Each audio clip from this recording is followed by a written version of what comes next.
All right, folks, we're breaking down a draft today submitted by a user. That's always fun because all of my stuff is on Yahoo and those leagues are not open yet. I thought we'd do it a little bit differently today. And because we've kind of gone over the first 15 to 20 names already, like a dozen times or more. So what we'll do is we're going to speed through a lot of the names, the individual names. I'm not just going to read the whole thing off to you guys. That's very dry. What I'd like to do is look at the order of the different chunks that we're starting to see separate in the early part of the draft. Then we'll do some kind of high lows, what I liked and disliked about each round. And then, because I think that should afford us a few minutes at the end, since we're not going to be, 30, 40 minutes deep by the time we get through that part, I'd like to cycle back and look at some of the overall teams, not something we've done a truckload of so far, other than, looking at some of the expert teams in the mock and how they all brought it together. What is this team good at? What is this team weak at? Did it utilize its strengths properly? This is a 9-category head-to-head draft, just so you guys are aware. Don't worry, I always host my own expert 9-cat roto mock at some point. We'll have that later on during this run-up to the season. This, again, submitted by a user, and we're going to dive in just a matter of moments. Welcome, first, to Old Man Squad Fantasy Basketball. I'm Dan Vespris. You can find me on social at Dan Vespris. Dan, and then Besbris, Old Man Squad. That's an easy one to find. Old Man Squad on Twitter is our the new network. It'll follow you back. And please make sure to like if you're watching on YouTube, rate if you're listening after the fact on Spotify or Apple, and subscribe everywhere, because that is still the most important thing. Although everything that you guys do to help these things is notable, because you've seen kind of how stuff is starting to take off over these last couple of days. The graphic for this draft is not quite as pretty as some of the other ones, but I'm going to display it on the YouTube screen so at least folks can kind of see a few of the names laid out before them. First round, top 4 rather, is no surprise. Goes Wemby, Jokic, Luka, Shea. That first 4 is pretty much the same. Anthony Davis went 5. Giannis went 6. And then you get into the, well, what the hell are we going to do after this part of the proceedings? In this particular draft, this was a 14-teamer, by the way. So, just sort of use that. Worry more about the number where they went as opposed to what round they're in. But pick 7 was Domantas Sabonis in this draft. That is extraordinarily high. Then Tatum and then Curry. So Tatum stayed pretty high. Curry jumped up and over a few folks. Joel Embiid went 10 in this one. Anthony Edwards went 11. Halliburton went 12, which is about where I'd like to see him go anyway. And then Jalen Brunson went 13, and Donovan Mitchell 14. Big surprise there was Jalen Brunson going at 13. That is very high for a dude who was number 13 down the stretch last year when he was taking 26 shots a ball game. That's just not a number that's going to hold. You guys know how I feel about Anthony Edwards being in the first round. I'm not really for it. Otherwise, Sabonis going pretty early as well. So this is a lot of folks that were valuing, you could see the sort of durability markers, and then others not. Steph going at 9 was earlier than expected. Embiid at 10 is around where we've seen him go. And then Halliburton fell a little bit in this draft. So again, we're going on the numbers. Donovan Mitchell at 14 is totally fine. Trae Young fell all the way to 15 in this draft. I don't think you're going to see that happen all that often. Alperen Şengün went 16th. That is a saucy play at number 16. Devin Booker at 17. Holmgren at 18. LeBron 19, and Kevin Durant fell all the way to number 20 in this draft, which is mind-boggling. Everybody's like, oh, yeah, he never make it through a year. He just played 75 games. Played more than 90% of his team's games this last season. Scotty Barnes at 21, then Cat at 22, Ja Morant at 23. I remind you, again, this is a 9-category league. I really don't like either of those picks. De'Aaron Fox at 24, a little early, but I don't hate it. Tyrese Maxey at 25, Cade at 26, Paolo at 27, a weird pairing in a Nikola Jokic build, and LaMelo Ball at 28. And again, this, it's 14 teamer. So we talk about pairings. It's going to be a little bit different in this one. That's where we'd expect LaMelo to go super early on Paolo. I don't like that at all. Pretty early on Cade. I don't think you have to go that soon. Although, again, he happens to be paired with Luka in this one. So that team is now likely punting turnovers with those two together. John Morant would have been there a round later. Cat probably would have been there a round later. This was overwhelming. Again, I just want to kind of go through these. Like I said, I don't want to spend too much time on the individual thoughts and more. We'll do like the first 10 rounds, go about 140 names deep. What did I like? What did I not like? And then again, I want to look at the teams. With this being a 14-teamer, it's going to be a little bit different just to kind of see did these clubs embrace their strengths and weaknesses. Although I do have to pause. Like, Paolo at 27 is absolutely absurd. Paolo in the 40s is absurd. Paolo in the 60s is like a double punt. Triple punt, even. The rest of Ja. So early on Ja. This is wacky. Let's go to number 29. James Harden fell to 29. That's a fantastic pick of the draft so far. Adebayo at 30. Not a big fan, but he'll be fine. JJJ at 31. Also a little bit nervous about that, but he'll probably be okay. Jaylen Brown at 32. No. Dame at 33. That's a great value. Siakam at 34. This is a punt free throw team. It's Giannis, Ja Morant, Pascal Siakam. So we'll have to assess everything under that particular cloud. Julius Randle was the next one. I think that's 35. This is a Bigs team with very few defensive stats with Sabonis, Cat, and Randle. Is it a punt threes build? A little bit. Kyrie went next. It's pretty late for Kyrie, so I'm good with it there. DeJounte Murray, that's fine. Kawhi, yeah, I would definitely take him here. Then Rudy Gobert at, what is this, like 39? It's real early on Gobert. Larry Markkinen fell all the way to number 40. I get it. There's a lot of fear around him in head-to-head formats, so be a little careful, but that's crazy. Paul George at 41, huge value. Freddie VanVleet at 42, also tremendous value. So there's some ones that I really liked in that round. A lot of guys that fell because the second round was so damn goofy in this 14-teamer. Pick 43 with Jamal Murray. That's fine. Kobe White at 44, huh? I would have said this is a punt something team, but Jalen Brunson isn't really a punt much of anything. Şengün is more of a free throw stinker, but you got George and Kobe White and Jalen Brunson. So I don't think this team is really setting up to punt anything obvious. So way early on Kobe White, which allowed Jalen Johnson to fall into the lap of the next dude who's building an absolute steam train of a team because of the weird picks around. Kuzma? Nope. That's at 46. Desmond Bane at 47, pretty good value there. Jalen Williams at 48 is outstanding value. Miles Turner at 49, I'm good with. DeRozan at 50. That's that punt threes team. Zion at 51. This, again, the punt free throw club, so this one makes a ton of sense. Vooch, lost track. Is this 50 now? A little early on Vooch for me. Mobley at 51. That's a steal. Claxton 52. Jalen Green in Houston at, I think I've lost track of the numbers here. 55, is that where we're at now? I don't know. That's brutal. That's a terrible pick. I mean, this is like, he's a punt field goal type of guy on a team that started with Jokic and has Adebayo. There's no real obvious punt here. And then Emmanuel quickly finished up the round. I mean, like, people are taking these wild swings in this draft.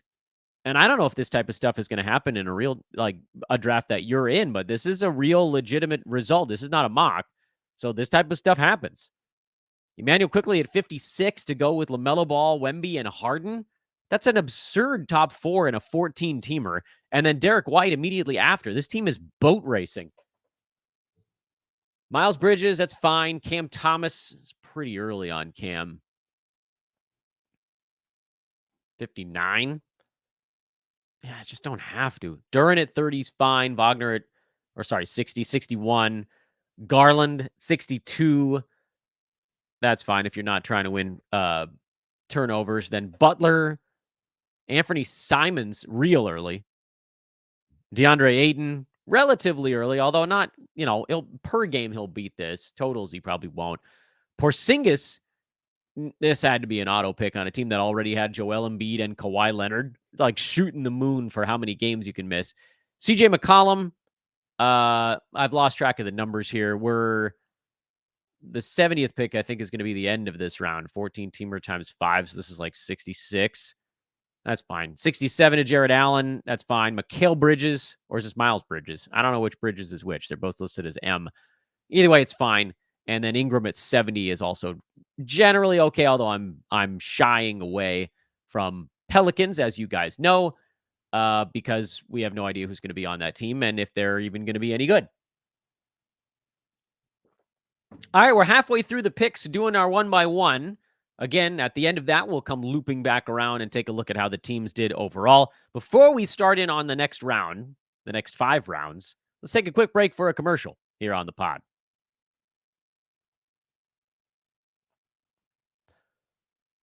Welcome back. Round 6 of a 14-teamer, also known as Pick 71. Yusuf Nurkic, if you're a punt free throw team, I guess that makes sense. If you're not, which this team isn't, then it doesn't make a whole lot of sense. D'Angelo Russell at 72, that's fair. Hero at 73, nah. Devin Vassell at 74, that one's a good one. Clint Capella at 75, I don't know what this team's doing anymore. Auto picks, maybe. Gafford at 76 is way too early to have to go that route. You can get him 30 picks later than that. Jakob Poeltl at 77, a little early. JV at 78, also a little early, but I think they'll both be fine there. Rozier at 79, no. Beal at 80, yes. RJ Barrett at 81, I don't want to do it. Scoot at 82, this is a punt turnover team we've already talked about, so that helps a little bit there, but still probably could have gotten him 6 picks later if you wanted to. Jabari Smith Jr. at 83. That's fair. Brandon Miller at 84. Also fine. Josh Giddey at 85. Yeah, that's okay for Giddey. Shaden Sharp at 86. No. Zubats, 87. I like Zoo this year, but that's relatively early. John Collins at 88. Kind of the same feeling I have about Zubats. I think they're both going to be fine. I think they're both going to have okay years. I just feel like you could get him 15 picks later. Dante DiVincenzo, I think this is 89. I don't want him. Jordan Poole at 90 is a good risk to take. Drew Holiday at 91. That's where he's pretty safe. OG at 92 is a little early. Hartenstein at 93. That's a good one. Levine at 94. I'm actually good with that one. This is a team that's taken a fully broken down roster, but that's one I actually like. Jeremy Grant at 95. Nope. Walker Kessler at 96. Sure, why not? Kuminga 97. He'll be okay. And then Tobias Harris fell all the way to pick number 98. Terrific play. He's going to stomp from that spot. Brooke Lopez opens up the next round in this 14-teamer at 99. Good spot for him. Michael Porter Jr. at 100. That's crazy. Good pick. Chris Middleton, 101. Too much of a headache for me there. Wendell Carter Jr. at 102. Nope. Mike Conley at 103. Why are we reaching for guys like this? I love Mike Conley, but I don't want him at 103. Draymond at 104, that's fair. Keegan Murray at 105, that's fine. Yahoo has him pre-ranked at like 65, which I want nothing to do with that nonsense. But drop him 40 slots, and I'm in on it. Buddy Hield, and I've lost track of the numbers here on this one. This is round 2, 3, 4, 5, 6, 7, 8 coming back. So at some point here, we're going to be at like pick 112, I think, is where this one's going to end. I don't know. We're like 106, 107. So no. Not when Austin Reeves is right still there. Not a guaranteed top 90 guy. Go Reeves over Hield. Klay Thompson, he's more of an insert as needed. Hey-oh. Malik Monk, I don't think he's going to do much this year. I'm down on Malik Monk this season. Bogdanovic, towards the end of the round, is 110. I love him there. Tyus Jones at 111 is fine. Mark Williams finally off the board at 112. That might be the pick of the draft now. Forget who I said that about before, like 70 picks back. Now it's Mark Williams. Herb Jones at 113. That's a steals play. This team has a fair number of steals already, so they liked him. And the pool is drawing up a little bit, to be fair. Once you get past about pick 105, 110, the choices do get a little bit bleak because the next man off the board was Ben Simmons. Yucky! I don't want him anything earlier than about a pick 140. Colin Sexton, I like this one here. I think he's going to have a decent season for Utah. PJ Washington, worth a flyer. Corey Kispert, not really worth a flyer. Kelly Oubre Jr., hell no. Philly's got 13 wings now and 12 point guards.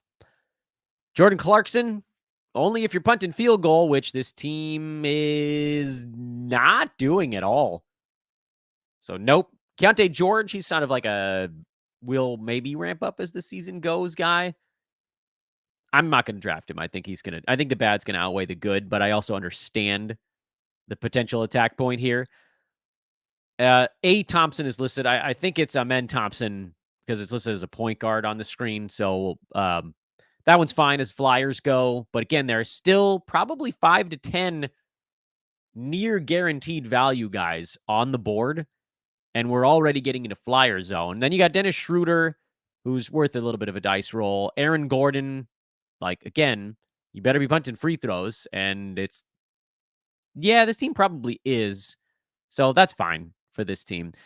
Cam Johnson, pass. Nasri, that's kind of a fun one. Worth a shot. Bobby Portis. This is if you think someone on your team is going to be injured for a while or, handcuffing Brook Lopez or Giannis. Trace Jackson Davis, I think 1, 2, 3, 4, 5, 6, 7, 8, 9, 10. Yeah, it's the 10th round. So we're at a pick 127 now. We'll finish up this round, then I'll just grab a few names from the last, 40, 50 picks on this thing. We're not going to go through each one of those one by one. Trace Jackson Davis is definitely worth the grab at 127. Then Josh Hart, I don't think he's going to do enough this year. Grayson Allen, worth a last round look. Marcus Smart, I don't think he does enough. Same with Keldon Johnson. Jalen Suggs in this range is a good pick. I like that one. At 930, 132. Trey Murphy the third at 133. Or is it the second? I forget. That's a good one. Max Strus, no upside.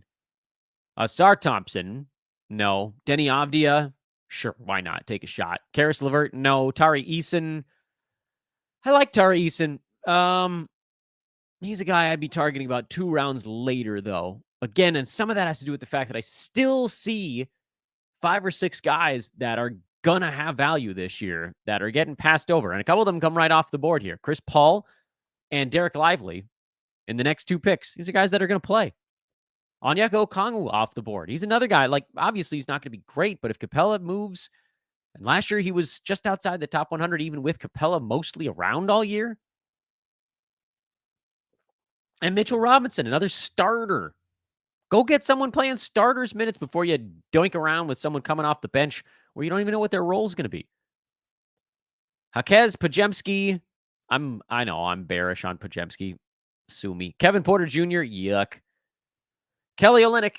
I love the fantasy game, but he's buried behind Pirtle right now. Zachary Risa-Shea. We're in that part of the draft where you can take some shots. But look, you still have Alex Caruso and KCP and Malcolm Brogdon that came off bing, bang, boom here towards the end of the 11th round. Caruso's going to have value. KCP's going to have value. Brogdon's going to have value until his body falls apart. Now, after Malcolm Brogdon, now we're really in the dregs. You'll hear a couple names you like as we zip through, but it won't be much. Westbrook, Sarr, Dort, and Neesmith. Sarr is worth a late round shot.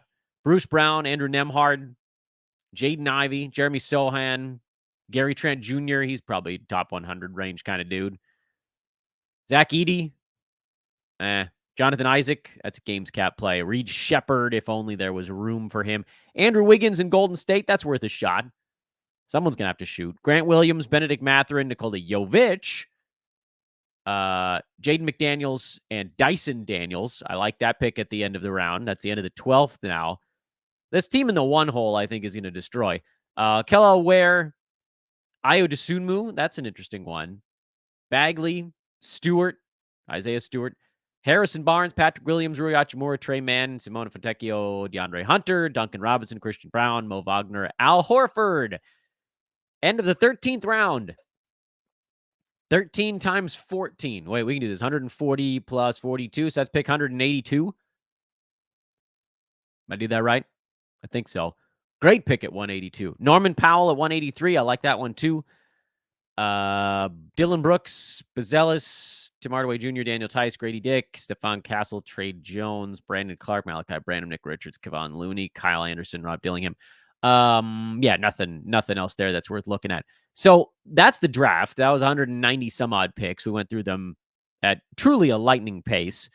And the reason I want to do that is because I did want to have time to look, and we don't have to look at all 14 necessarily, but just a quick glance at each team and what they kind of turned up. Well, I remind you guys to please click that like, subscribe button while we're zipping through this thing. So the team in the 1 slot went Wemby and then got left a lot of really good stuff. LaMelo Ball and James Harden were there. And remember, this is a 14-teamer, so that's picks 28 and 29.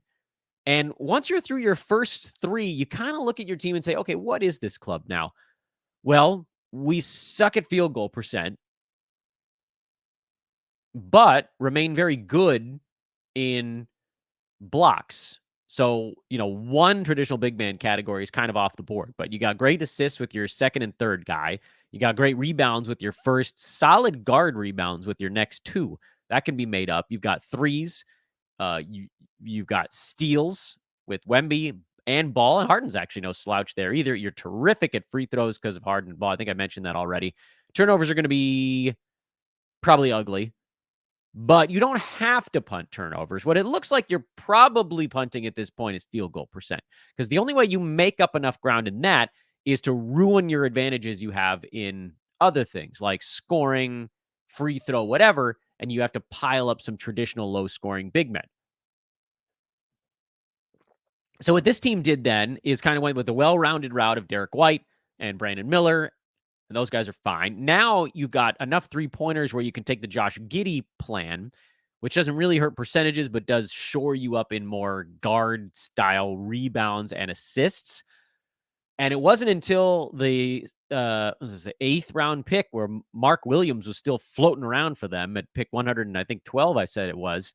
Okay, now you got a traditional big man, but you didn't have to go and get him early. You got him late in this particular draft. Now that gives you a nice rebounding bump. So you're probably not great at that category, but you're not throwing it anymore. And sure, Williams, is 1.2 whatever blocks per ball game, kind of go for waste, and his field goal percent, it's not blocks, excuse me. His field goal percent probably goes to waste a little bit here, but he doesn't hurt you much in free throws despite being a traditional big. And so he fits things pretty well. So I think this team did a nice job. Derek Lively is kind of the guy that doesn't fit. Okongwu does. He's a big man who can shoot the foul shot relatively well, so doesn't harm them there all that much. Dyson Daniels, nice little flyer. If you want some steals, maybe Herb Jones, you go a little too heavy on steals. But either way, as punt field goal type teams go, and that's kind of what this looks like, especially with picks 2, 3, and 4, and then Wemby on top of it, I think it's a pretty damn good team. The second one, Nikola Jokic, is such a marvelous place to start. And then for reasons I can't possibly understand, they detonated their advantage in multiple categories by going Paolo Banchero with the second pick and then Bam Adebayo with the third. So it's a really good rebounding team. The scoring is fine. Assists are fine. You went from a great assist start to kind of blowing it because there really aren't any other passing guys until Tyus Jones in the 8th round on this team. So assists kind of went to waste. Steals and blocks, you don't really have much of either of those. Steals are fine, but not special, at least in the early going. Shaden Sharp is another guy that puts a hole in percentages. Jalen Green is a guy that's a percentages mess. I don't understand this team's build at all. 13 went Luka and Cade right out of the chute. And so immediately you're like, okay, this is a punt turnover team. Not necessarily a punt field goal team, which is sort of like, oh, you got Cade and Luka. Maybe you're punt. No, because Luka was fine from the field last year. Are you punting free throw percent? You have an opportunity to if you wanted to there, but I don't think that I would immediately. So they went JJJ in the third, then Claxton. That shores up a lot of the missing big man stuff, but now the free throw takes a hit. Cam Thomas, a lot of points there. I didn't much care for that one. Then Scoot Henderson, you get another nice little assist turnover issue. A lot of guys with turnover issues. Ivica Zubac is a pick I really like for this team because you do get the big man stats without ruining your percentages. That seems to be one of the, we got to deal with that on this one.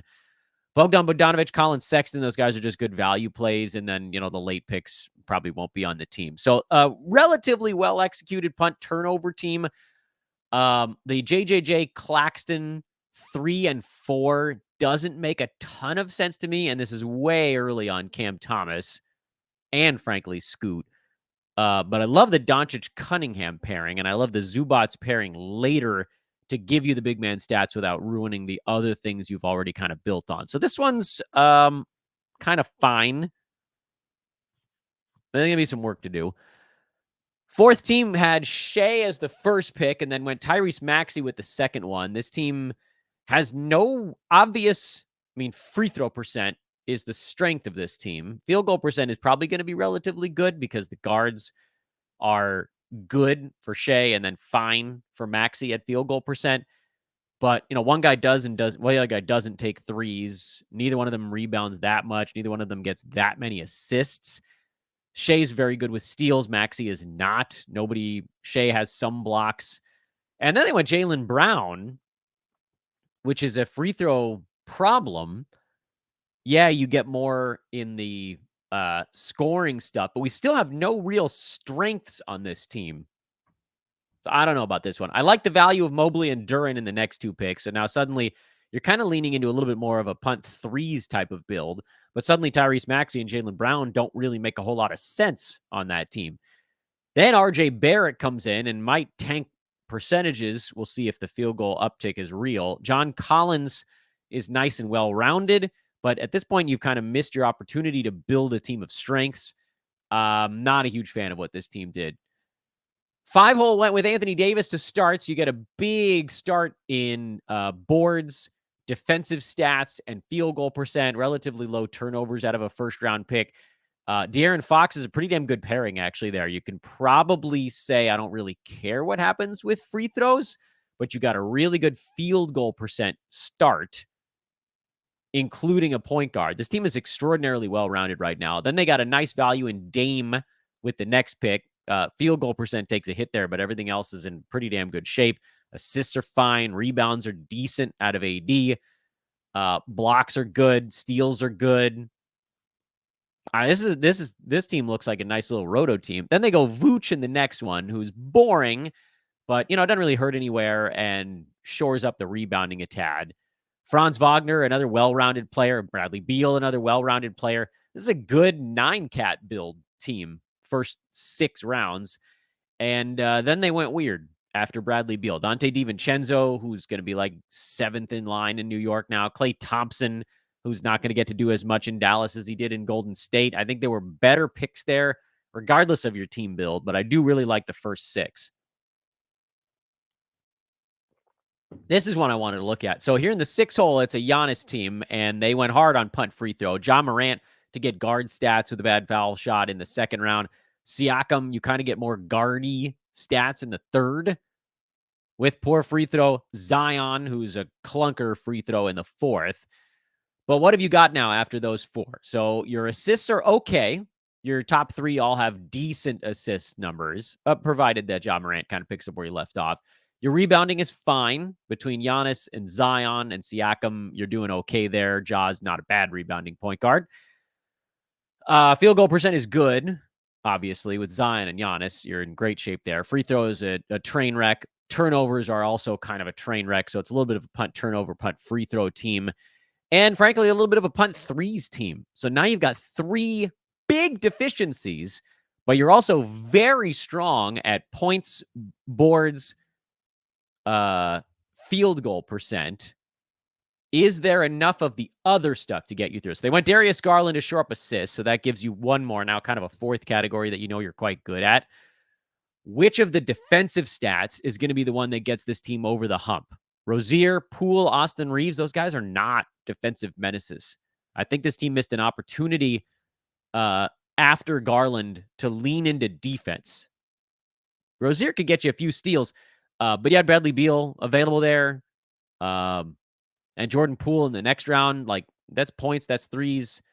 Trying not to be a punt threes team after going Giannis, Joss, Siakam, Zion. You're just, I don't think you're catching up at that point. So really good start for a good first 5 in this one, but had to get defensive stats shored up and never really quite did it. I'm not going to look at the Sabonis team or the Tatum team because there's just no obvious punt there. Let's look at a couple of these ones in the latter half of this 14-teamer, and then we'll put a bow on this bad boy. Steph Curry was the next one. And again, remember, 14 teams, so the pairing's a little harder to make. But this team got to go Steph and KD, which, it's a huge luxury. But also this team now is just very good at everything and not great at anything and not bad at anything. So it leaves you in kind of a weird spot where you just continue to go with the best available pick. And you kind of probably, this team looks like it's going to destroy in the regular season. DeJounte Murray, Jalen Williams, this is an absolutely outstanding 4 players to get in a 14-teamer to start. Frankly, even DeAndre Ayton is a solid pick there if he lasts 55 to 65 games this year. So this team is pretty good in almost every category. I see very few weaknesses, but if they run up against a well-punted team, they're going to lose 5-4. So at some point along the way in a head-to-head league, this team's going to have to look at the board and say, we got to lean into something. What can I give up the easiest? And the answer is probably blocks, because Ayton's not much of a shot blocker. Kevin Durant is probably the best one. This team went Gafford and Hartenstein, and Hartenstein was a good value there. Gafford, maybe not so much. He, to me, is the guy that doesn't fit. Daniel Gafford's the guy that doesn't fit on this team. Maybe you move him at some point during the year, try to shore up a category. Steals, assists would be a good one to try to shore up, because they went Draymond Green, which is fine, 6 assists plus out of a big man. But Curry is not going to be more than 6 to 7. KD is going to be 4 or 5 range. Murray's probably going to be in that 5 range. You need that one big assists dude to complete the head-to-head pivot, and this team doesn't quite have it. So really good roto team, and maybe a little bit weaker on the head-to-head side. I just want to tell you some of the names on this next team. I don't want to analyze it. The next team has Joel Embiid, LeBron James, Kawhi Leonard, Desmond Bane, Kristaps Porzingis, Clint Capella, and Zach LaVine. Those 7 guys, they could combine to play 200 games this year. Hopefully it's going to be a lot better than that. But this is a shoot the moon team, if ever I've seen one. Let's talk about the Tyrese Halliburton team real fast, and then maybe the Trae Young team as well, and then we'll call it a day on this one. Halliburton went with the 12th pick. But remember, when a 14-teamer, they don't get the 13th, 13, 14, 15, they get the 17th pick coming back. Went Devin Booker in that one. So a Halliburton, Devin Booker start gives you a pretty good points, okay threes, poor rebounds, good assists. Steals are meh. Blocks are non-existent. Field goal percent is very good, considering you started with 2 guards. Free throw is very good. So this is going to be a good percentages team. And the GM should probably lean into that, which they kind of did. Larry Markkinen is a solid percentages guy who knocks down a lot of threes. Shores up rebounds a little bit. Yeah, again, reasonably well-rounded team, a little weak on the rebounding side. Jalen Johnson was still there, so this team truly had no choice but to go that direction. And then Jared Allen, loved the top 5. This team, great top 5. And then I don't know what happened. The wheels spun off. They went Tyler Hero in the 6th round, and with just categories they don't need. Walker Kessler in the 7th. The team did need another big man, but didn't need to go that route. There are other guys available here. Middleton is a headache. Cam Johnson's a mess. Grayson Allen doesn't sound like he's even starting. I adored the first 5 picks, and then I have no idea what happened after that. And then the Trae Young team was a Donovan Mitchell, Trae Young pairing that also went Freddie VanVleet and Jamal Murray. This team was basically devoid of big men. This is the Adam King coined punt bigs team. So powerhouse scoring, powerhouse assists, powerhouse free throws, abysmal field goal percent, terrible rebounding, no shot blocking, pretty rough turnovers, although not the worst, frankly, considering, Donovan Mitchell, Freddie VanVleet, Jamal Murray. These guys get you some guard stats without turning it over a ton. They finally went big man with Yusuf Nurkic in the 6th and Brook Lopez in the 8th. So instead of trying to shore up the actual big man stats, they leaned into trying to get competitive in one big man category without really hurting the guard stuff all that much. And Nurk is not a great foul shooter, but with the other guys they have on this team, they'll be fine. So Lopez not going to rebound much. He's all shot blocking and 3-pointers. Bobby Portis was the next pick. Another big man who doesn't block any shots, maybe more scoring, a little more rebounding there. I actually think this team pulled off the punt bigs build relatively well. They've got 5 categories they're pretty darn good at, and then a 6th that they might win 30 to 40% of the time. But the problem is they're never going to win rebounding. They're never going to win field goal percent. Not with Trae Young, Freddie VanVleet together on this. I don't care how good of a week Yusuf Nurkic, Trace Jackson Davis has shooting the basketball. So you slim your margin of error a little bit, but when you have the 14th pick, you got to get pretty creative, and I think that's a good way to do it. So well played, 14th team. You did the best with what you could, but I think overall the number 1 pick is probably going to win this one. And it's not just because Victor Wembanyama is amazing. It's because these other 13 teams freaking left James Harden, LaMelo Ball, quickly Derek White. Like, the first 8 picks on this team are just like almost every one of them is a value in some capacity. I'd argue Brandon Miller and Josh Giddey might not be big values there, but I mean, if you have this many guys that are probably going to exceed their draft slot, you don't have to worry about your build all that much. And luckily, a lot of them fit the build this team was looking for, which was still win blocked shots, mostly punt big type categories, but still be good in a couple, 1, maybe 2 of them. This team's got 6, 7 categories they're pretty good at. So, yeah. And the thing is, it didn't have to be this way. Someone could have taken Harden or LaMelo or whoever instead of Jalen Green or Paolo Banchero or Jaylen Brown, or we know what was going on here. Like, these guys weren't there because that team was the number 1 slot. These players were there because the other teams didn't take them.